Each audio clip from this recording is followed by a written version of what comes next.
Hello. Welcome to Mind Games TV. This is episode 18, Should You Respect Your Opponents? And I've been feeling bad because I've been filming this in the same place every single day since I film it late at night now. And it's kind of dark to go outside and pick out an awesome new location. So I decided to try to show you what it's like to live in an apartment with children where you have to hang your laundry in your living room. Okay, so I got a question on Facebook.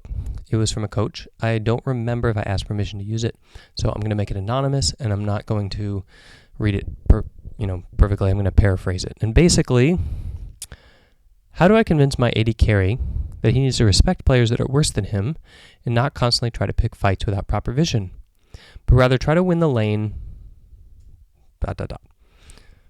Okay, so this is a really tough question. I had to think about this for a while because this is a long process. This is basically what coaching is like. So if you are an AD carry, you're asking yourself, like, should I respect my opponents? And if you are a coach, you're trying to figure out like how you can get your players to play correctly. By the way, stick around to the end of this episode. I have a really big announcement to make. And yeah, check that out. So I decided to come up with 4 points that you can use to highlight this concept for yourself or for your AD carry. First of all, fighting is not inherently bad. Fighting is very normal in war, in fighting games, in games where you have to kill each other, and League of Legends is such a game. So it's not fighting that's bad, it's fighting at the right time or the wrong time that is bad.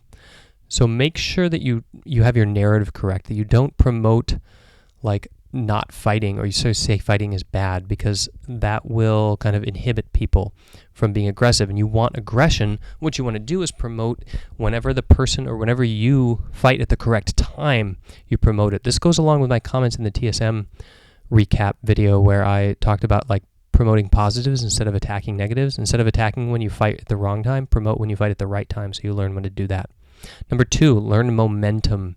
Momentum is about low risk, high reward versus high risk, high reward. So evaluate every play you make and ask, like, was that high risk, high reward, or low risk, high reward, or low risk, low reward? Like, what did I get out of it? What's the point of it?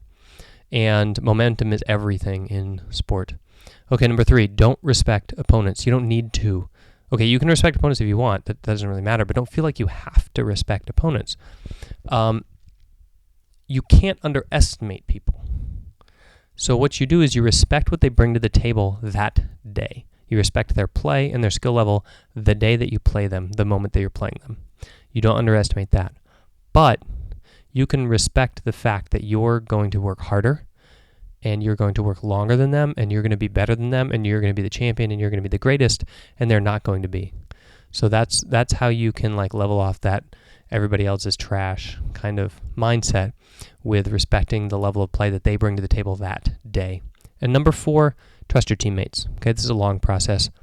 One thing you can do is force yourself to rely on your teammates, or force your player to rely on his teammates through some sort of training drill. Another thing you can do is like what TSM did in their communication reality TV show. They did what I call a round table, where you get everybody together in a circle. Everybody's equal. They didn't really hit the equality part, but whatever. That's how I designed the activity. And you have everybody just share each other's feelings about what's going on and what it makes them feel. So when you see how your actions impact other people's emotions and other people's like valuation of themselves and what they think about you, then it lets you build up that cohesion and that trust in your team. It has to be kind of a more regular thing in order to work well. And you can kind of turn the person into a leader. That's the idea, is to turn him into a person, or her into a person, or yourself into a person that wants to instill greatness in other people and lead them. It's a long process, so start now, because better than starting later. Okay, the big announcement. So, couple things. First of all, I've decided I think it would be cool to live stream recording a couple of these shows. What has happened since I started doing this every day is that people have been coming out of the woodwork, and I've been having such amazing comments and interaction from you all, and it's really fueling the show. The show is more like a Q&A show now, where I get incredible comments and interact with people all day long, and then I film as many shows as I can. And I'm looking over at my little notes here, and I have just like 10 shows lined up to film already. So I think it'd be cool to schedule a live stream and film a bunch of shows with an audience and just kind of riff between the shows and talk and chat and get more questions and then film those questions. And we'll just keep, doing little mini shows as we go. Maybe we can do 2 or 3 questions a show instead of 1. So I need to figure out how to live stream. I probably have to buy some software. I don't know if the free stuff works on a Mac. And so I will send out a time and a place in my email newsletter, which, surprise, I have an email newsletter. I've had one for about a year. I don't use it very often, so you probably won't get much spam. You won't get much of anything, but everything I send obviously is important. There is like a welcome sequence, so you'll get that. And then you'll just get whatever I send when I send it, which is mostly summaries of what I've been putting out.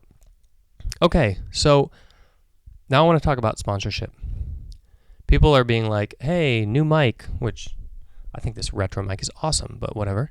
And new edits and more edits and this stuff and that stuff. And I don't particularly like ads. I have 1 or 2 products that I use that I like. I want to recommend those because I like them, not because I'm getting paid, so ads aren't going to work for me so well. And therefore, this video series, Mind Games TV, is sponsored by mindgames.gg, my blog. So check it out. Here's what we have on my blog. We have articles by qualified writers. So if you have a degree or a license in psychology or sports psychology, that means you're qualified to write for my site. We have my podcast, which is a long-form audio version of me, interviews, stuff like that. We have my free training program. Sorry, I'm looking at my notes here. I keep tinkering and adding to this training program and hopefully making it better and better. So check that out. And for today, this is the big announcement. I set up a little patronage page since Mind Games is also ad-free. And it's basically a little mini membership site or a little membership thing for supporting Mind Games for $5 a month. You can find it at mindgames.gg/patron, mindgames.gg/patron. And it's not through Patreon. I don't really know how to pronounce that. It's just kind of my own thing that I set up. And it has little bonuses. You can check those out. It has little stretch goals like buy a new microphone. I like this microphone. Sorry, everybody. Because apparently this is not sexy enough. But mostly what it's there for is to pay the writers. I try to only get qualified writers. I try only to get the best. I get people who are already performance psychologists, like in the military, stuff like that. And we have a community where we do peer edits, peer reviews of our own stuff. We make sure it lines up with research, conforms to quality research, that it's tailored to esport, that it's actionable and usable. And I've been paying them out of my own pocket for about a year, but obviously I'm really behind on that. And I'd like to pay them more because I want quality stuff, not fluff. And so I try to pay very highly, and it's still not, as far as I'm concerned, worth the amount of work that they put in.